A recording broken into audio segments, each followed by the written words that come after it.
Welcome to Inside News. This is Jyoti. Let's get into the details. Uttar Pradesh Chief Minister Yogi Adityanath reportedly stated that the state is making significant strides to improve its future. He highlighted that over the past 8 years under Prime Minister Narendra Modi's leadership, radical changes have been made to enhance the education sector. He mentioned that CM Composite Schools and CM Abhyudaya Composite Schools are presenting a new model of education in the state.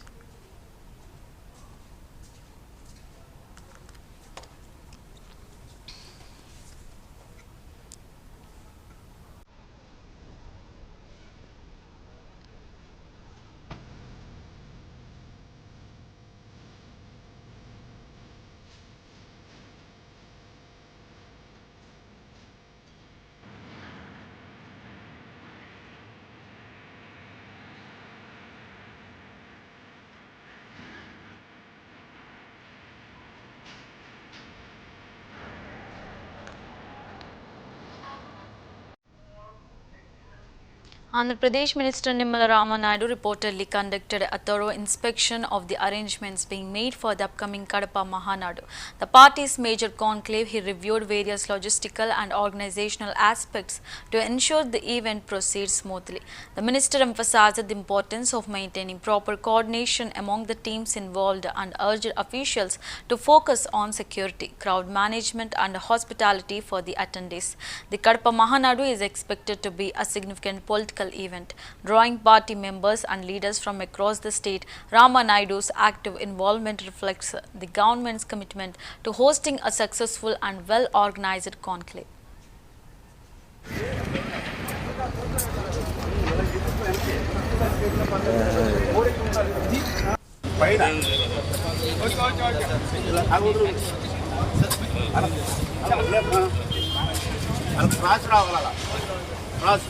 Water లో పడితే జారాలి ఒకసారి ఇల్లు వెనక వేస్తున్నాడా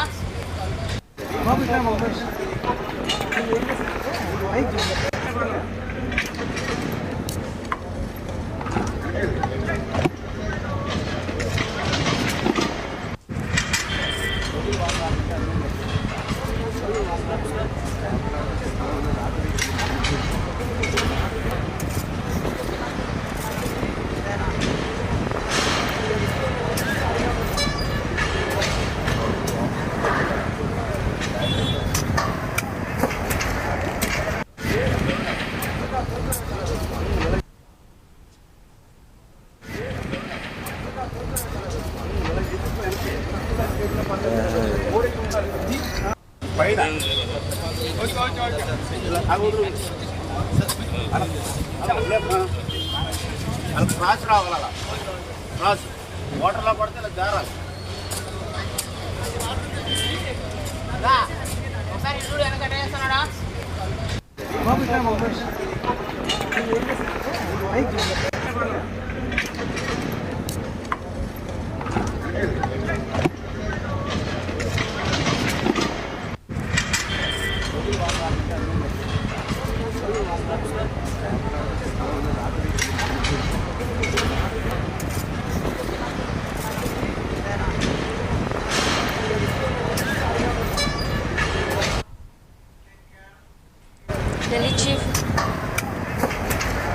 Delhi Chief Minister Rekha Gupta reportedly stated that her administration had proactively addressed waterlogging concerns over the past 2 months. She mentioned that officials had visited affected areas, identified the causes and initiated necessary actions.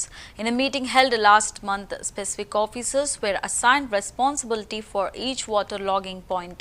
Referring to a recent incident near Minto Bridge, she said the accountable officer was clearly identified, reflecting the government's efforts to ensure accountability. देखिए आज भी मैं एक झुग्गी क्षेत्र में ही आई हूँ जहाँ पे हम सीवर लाइन डाल रहे हैं और मैं दिल्ली के सभी झुग्गी वासियों को एक संदेश आपके माध्यम से देना चाहती हूँ कि ये जो लोग पकाए हुए हैं, जो लोग सत्ते में हैं कि 100 दिन सरकार को पूरे नहीं हुए और लगातार इतने काम पीछे कर ले यार वो षड्यंत्र के तहत कुछ लिस्टें में घुमा रहे हैं, डेमोलिशन लिस्ट की झुग्गी तोड़ रहे हैं, एक भी झुग्गी बस्ती, एक भी झुग्गी दिल्ली की नहीं टूटने वाली। हमने तो 700 करोड़ रुपए का बजट रखा है कि यहाँ पे झुग्गियों में अलग अलग तरह के काम हो, यहाँ पे गली नाली खड़ंजा शौचालय और स्नान घर और बच्चों के लिए पार्क, ये सारी सुविधाएं देने के लिए हमने करोड़ों रुपए हर झुग्गी क्षेत्र में डूसिप के माध्यम से लगा रहे हैं। हमारा वादा है झुग्गी के निवासियों से, आपको मिलेंगे तो तब मिलेंगे पक्के मकान, आपके अपने घर मिलेंगे। और जब तक आपको अपना घर नहीं मिलता, आप सुरक्षित रूप में अपनी झुग्गी में रहेंगे, वो भी पूरी सुविधाओं के साथ। हम वो नहीं है जो पिछली सरकारों ने एक सुविधा एक शौचालय लोगों को दिया नहीं। बहनें स्नान घर के बिना खुले में नहाने के लिए मजबूर थी, बच्चे कूड़े के ढेरों पे बैठने के लिए मजबूर थे। हम सारी सुविधाएं झुग्गी वालों को दे रहे हैं और वो भी शुरू हो चुकी हैं। इसलिए संदेश मेरा साफ है, कोई झुग्गी बस्ती टूट नहीं रही। और जो लोग ये षड्यंत्र कर रहे हैं वो भी सुन ले, उनके ऐसे अवरोधों से सरकार रुकने वाली नहीं है। सरकार काम कर रही है जनता के हित में, झुग्गी वासियों के हित में, और हर घर को पानी मिले, हर घर को सुविधाएं मिले, सड़कें बेहतर हों, पर्यावरण साफ हो, यमुना जी की सफाई हो, ये हमारा लक्ष्य है। जो 2 महीने पहले एक मीटिंग करी थी, उसमें लगातार वाटर लॉगिंग के लिए हमने अलग अलग पॉइंट्स का विजिट किया, वाटर लॉगिंग के कारण और उसका निवारण उन पे कार्य किया गया। और जब पिछले माह एक बैठक में हर वाटर लॉगिंग पॉइंट के लिए जिम्मेदार अधिकारी तय किया गया, इस बार जब वाटर लॉगिंग के कारण से मिंटो ब्रिज पे फिर से थोड़ा पानी भरा, तो उसकी जिम्मेवारी निश्चित थी और उस जिम्मेवारी को पूरा ना करने के लिए उस अधिकारी को सस्पेंड किया गया। और मैं अधिकारियों को चेताना चाहती हूँ कि अभी भी अब जो जिस वाटर लॉगिंग पॉइंट का निश्चित रूप में जिम्मेवार अधिकारी। BJP MLA Nimisha Sutar reportedly stated that Prime Minister Narendra Modi would be arriving in Gujarat today, marking his first visit to the state following Operation Sindoor. She mentioned that the day would begin within a large gathering of women during the Sindoor operation event. Later in Dahod, the Prime Minister is expected to inaugurate and unveil development projects worth over rupees 24,000 crores. Sutar noted that there is a significant enthusiasm and energy among the people, ranging from grassroots workers to women from remote villages. Vada प्रधान नरेंद्र मोदी साहब गुजरात की धरती पर आज आ रहे हैं। प्रथम तो बड़ौदा आज सिंदूर ऑपरेशन के दौरान बड़ी संख्या में आज बहनों आज इकट्ठी होने वाली है और वहां से यहाँ दाहोद की धरती पे 24,000 करोड़ से भी ज्यादा से ज्यादा प्रकल्पों का आज खातमुहूर्त और लोकार्पण और उद्घाटन नरेंद्र मोदी साहब के हस्तक होने वाला है। और आज जो प्रथम बार ऑपरेशन सिंदूर के बाद नरेंद्र मोदी सर गुजरात की धरती पर आए हैं, तो सभी प्रजा के मन में एक उत्साह, ऊर्जा, चाहे वो छोटे से छोटे कार्यकर्ता हो और छोटे से छोटे गांव में से आई एक बहन हो, तो सारे लोग आज एक अमृत काल में जो भारत देश का नेतृत्व नरेंद्र मोदी साहब ने किया है और ऑपरेशन सिंदूर में भारतीय सेना ने जो पराक्रम, जो शौर्य दिखाया है, उनको बिरदाने के लिए, प्रोत्साहन के लिए और बढ़ावा देने के लिए आज सब लोग आज वड़ा प्रधान नरेंद्र मोदी साहब गुजरात की धरती पर आज आ रहे हैं। प्रथम तो बड़ौदा आज सिंदूर ऑपरेशन के दौरान बड़ी संख्या में आज बहनों आज इकट्ठी होने वाली है और वहां से यहाँ दाहोद की धरती पे 24,000 करोड़ से भी ज्यादा से ज्यादा प्रकल्पों का आज खातमुहूर्त और लोकार्पण और उद्घाटन नरेंद्र मोदी साहब के हस्तक होने वाला है। और आज जो प्रथम बार ऑपरेशन सिंदूर के बाद नरेंद्र मोदी सर गुजरात की धरती पर आए हैं, तो सभी प्रजा के मन में एक उत्साह, ऊर्जा, चाहे वो छोटे से छोटे कार्यकर्ता हो और छोटे से छोटे गांव में से आई एक बहन हो, तो सारे लोग आज एक Union Minister of State Sanjay Seth reportedly said that Lok Sabha Speaker Om Birla's visit to Ranchi was a historic first. He emphasized that India's democracy is the largest in the world and described the Speaker's arrival as a proud moment for everyone. According to Seth, Om Birla received an unprecedented welcome from the people of Ranchi during his visit. देखिए, पहली बार लोकसभा के अध्यक्ष ओम बिरला जी, क्योंकि हम जानते हैं कि भारतीय लोकतंत्र दुनिया का सबसे बड़ा लोकतंत्र और लोकसभा के अध्यक्ष का आना हम सब के लिए गौरवान्वित क्षण होता है। और ओम बिरला जी का यहाँ के लोगों ने अभूतपूर्व स्वागत किया। कल 150 से ऊपर संस्थाओं ने स्वागत किया। जमशेदपुर में platinum jubilee Singhbhum chamber of industries की थी, वहाँ गए और उनके आने से लोकतंत्र जो है इतना मजबूत लोकतंत्र है और उस लोकतंत्र के मंदिर के अध्यक्ष जब आएंगे तो स्वाभाविक है लोग में उत्साह होगा। देखिए, पहली बार लोकसभा के अध्यक्ष ओम बिरला जी, क्योंकि हम जानते हैं कि भारतीय लोकतंत्र दुनिया का सबसे बड़ा लोकतंत्र और लोकसभा के अध्यक्ष का आना हम सब के लिए गौरवान्वित क्षण होता है। और ओम बिरला जी का यहाँ के लोगों ने अभूतपूर्व स्वागत किया। कल 150 से ऊपर संस्थाओं ने स्वागत किया। जमशेदपुर में platinum jubilee Singhbhum chamber of industries की थी, वहाँ गए और उनके आने से लोकतंत्र जो है इतना मजबूत लोकतंत्र है और उस लोकतंत्र के मंदिर के अध्यक्ष जब आएंगे तो स्वाभाविक है लोग में उत्साह होगा। देखिए, पहली बार लोकसभा के अध्यक्ष ओम बिरला जी, क्योंकि हम जानते हैं कि भारतीय लोकतंत्र दुनिया का सबसे बड़ा लोकतंत्र और लोकसभा के अध्यक्ष का आना हम सब के लिए गौरवान्वित क्षण होता है।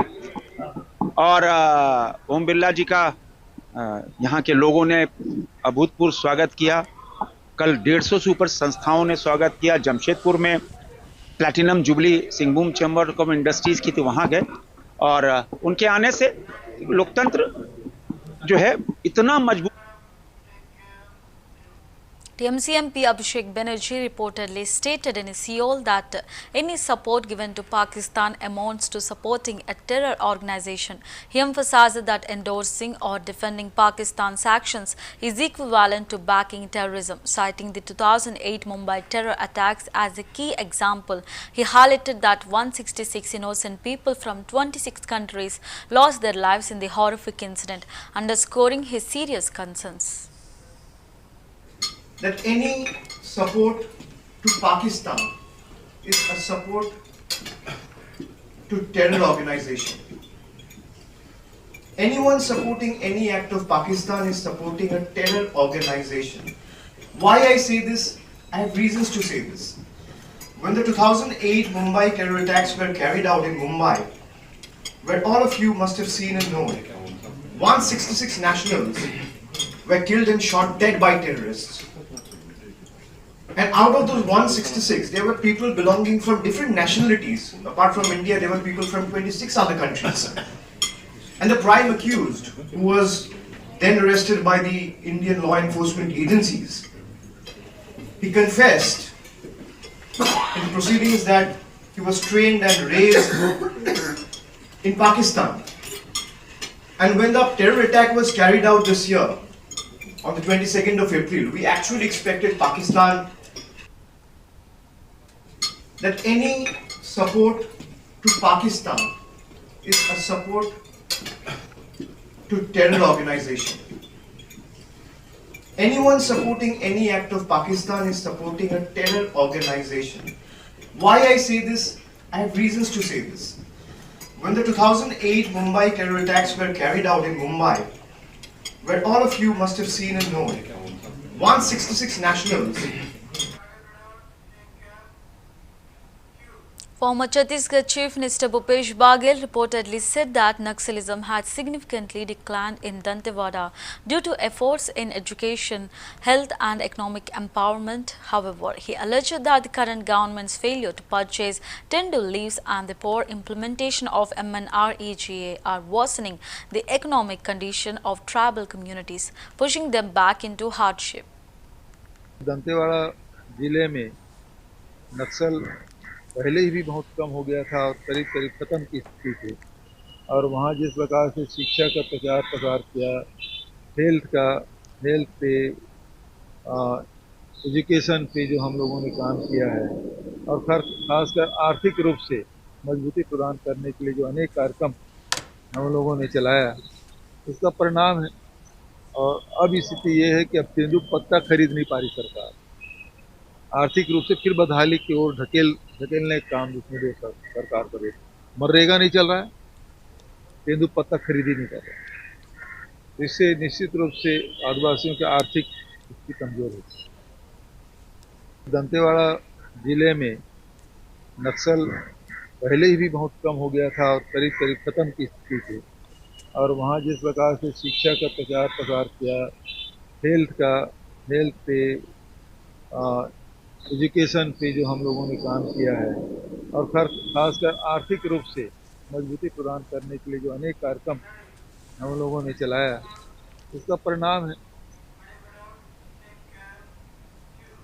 After 3 consecutive days of rainfall in Ahilyanagar, the Sina River Bridge was submerged underwater today, leading to the closure of the Nagar Kalyan highway. As a safety measure, traffic is being diverted through alternate routes. Although the intensity of rain has reduced, authorities have advised the public to avoid using the flooded bridge until conditions improve. Emergency teams remain on alert as the situation is being closely monitored.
Following a firing incident between a liquor syndicate and illegal liquor smugglers in Morena that resulted in the deaths of a man and his nephew, BJP MP Shivmangal Singh Tomar reportedly emphasized the need for strict action to control the rising crime. He stated that unless the administration acts firmly, the problems will continue to escalate. Tomar noted that the issue had previously dimensioned but is now resurfacing. He added that the additional SP and SP have visited the area and assured that the culprits will be caught soon.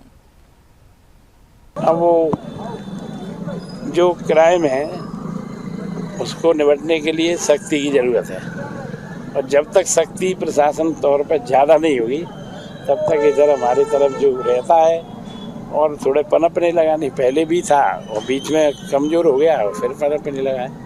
लेकिन उसके लिए सख्ती करेंगे, प्रशासन से बात करेंगे। Additional साहब आए हैं, एसपी साहब आए हैं, जल्द से जल्द मुलजिम पकड़ने के लिए उन्होंने कहा है कि हम जल्दी से जल्दी पीड़ित परिवारों की कोई ऐसी मांग नहीं है। मुलजिम पकड़ने वाली मांग मुख्य रूप से है और लाइसेंस मांगते हैं। अब जिसका मरा है तो वो सब चीज़ें मांगते ही हैं और लाइसेंस भी देना चाहिए और पीड़ित परिवार को अपनी संतुष्ट करके जल्दी से जल्दी मुलजिम पकड़ना चाहिए। अब वो जो क्राइम है उसको निपटने के लिए सख्ती की ज़रूरत है, और जब तक सख्ती प्रशासन तौर पर ज़्यादा नहीं होगी तब तक इधर हमारी तरफ जो रहता है और थोड़े पनपने लगा, नहीं पहले भी था और बीच में कमज़ोर हो गया और फिर पनपने लगा है।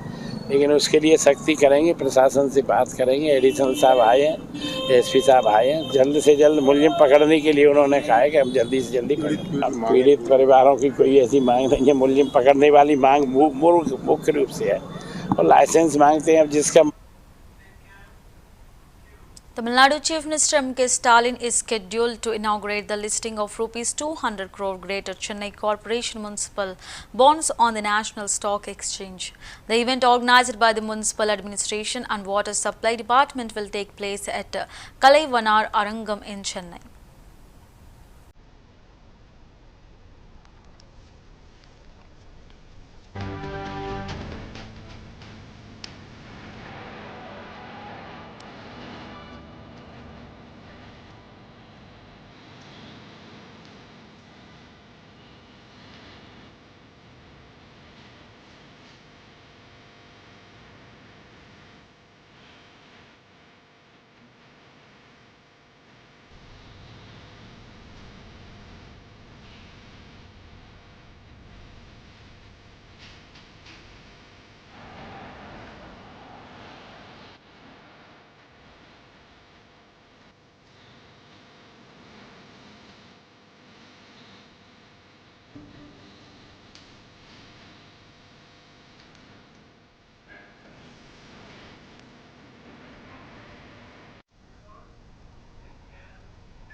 In Ghaziabad, Uttar Pradesh, a tragic incident unfolded in Nahal village under the Mussoorie police station area when Noida police attempted to arrest a wanted criminal.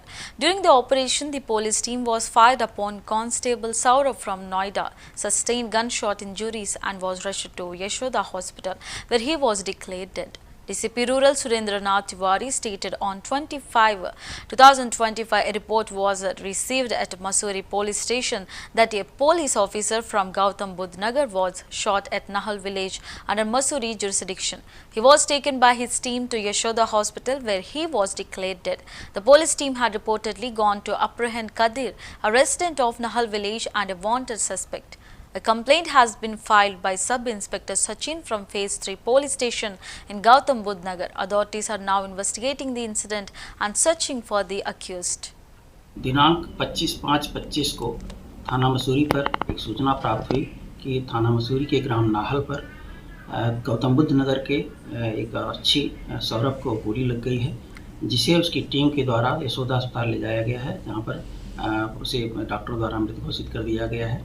ज्ञात हुआ है कि एक वांछित कादिर नामक नाहल का जो रहने वाला था, उसकी गिरफ्तारी के लिए वहां की टीम आई हुई थी। उसी दौरान ये घटना हुई है। इसमें ऐसा थाना फेज 3 गौतम बुद्ध नगर के उप निरीक्षक सचिन द्वारा एक तहरीर प्रदान की गई थाना मसूरी पर। समुचित धाराओं में उसके अनुसार अभियोग पंजीकृत कर लिया गया है। अन्य वैधानिक कार्रवाई की जा रही है। दिनांक 25/5/25 को थाना मसूरी पर एक सूचना प्राप्त हुई कि थाना मसूरी के ग्राम नाहल पर गौतम बुद्ध नगर के एक अच्छी सौरभ को गोली लग गई है, जिसे उसकी टीम के द्वारा यशोदा अस्पताल ले जाया गया है, जहां पर उसे डॉक्टर द्वारा मृत घोषित कर दिया गया है। ज्ञात हुआ है कि एक वांछित Qadir A disturbing case of gang rape has emerged from the Roshni police outpost area where a 45-year-old tribal woman was allegedly sexually assaulted in Kandwa, Madhya Pradesh.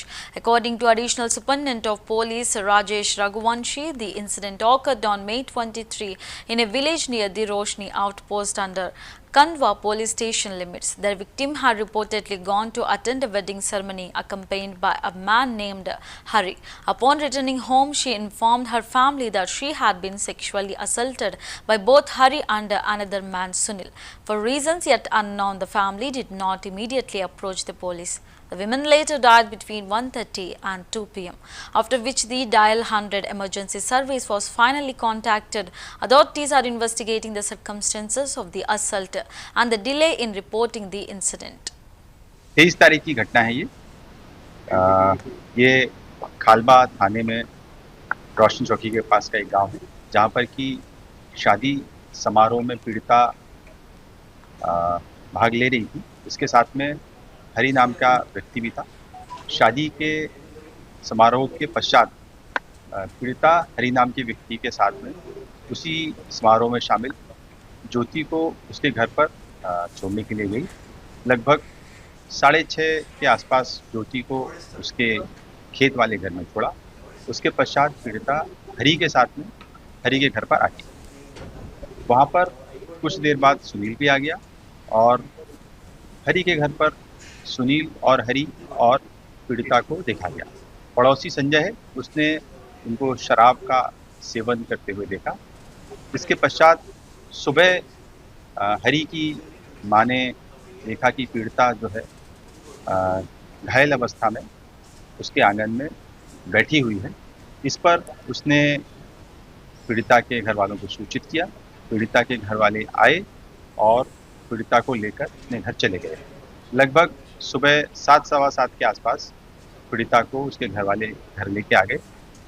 उसके बाद तब पीड़िता ने आकर बताया कि सुनील और हरि नाम के व्यक्ति ने उसके साथ ज़बरदस्ती की है। घर वालों ने ये मालूम नहीं कि किस कारण से पुलिस को सूचित नहीं किया है, किंतु उसकी मृत्यु लगभग 1:30 से 2 के बीच में हुई है। उसके बाद डायल 100 को सूचित किया। पुलिस को जैसे ही सूचित किया, पुलिस ने तत्परतापूर्वक कार्रवाई करते हुए पीड़िता को शिफ्ट किया और दोनों आरोपियों को गिरफ्तार किया। गिरफ्तार करने के पश्चात आगे जो वैधानिक कार्रवाई है, प्रकरण पंजीबद्ध करने से लेकर साक्ष्य एकत्रित करना, वो सब कार्रवाई में पुलिस ने किया है। अभी पीड़िता का पीएम किया जा रहा है।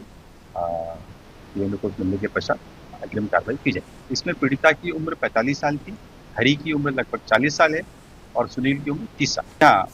आपस में परिचित हैं और इनका घर भी आसपास ही है, छोटा सा गांव है, उसमें आसपास ही लोग रहते हैं। मृत्यु का कारण प्रारंभिक तौर पर एक्सेसिव ब्लीडिंग प्रतीत होता है। नहीं, घटना स्थल पर जब देखा गया वहाँ पर कोई भी इस तरह की बात सामने नहीं आई है।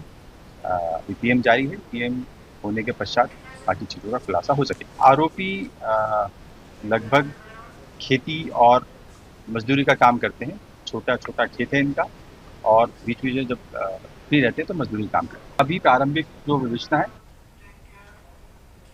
Well, that's the wrap of the Inside News. Keep watching CVR News English.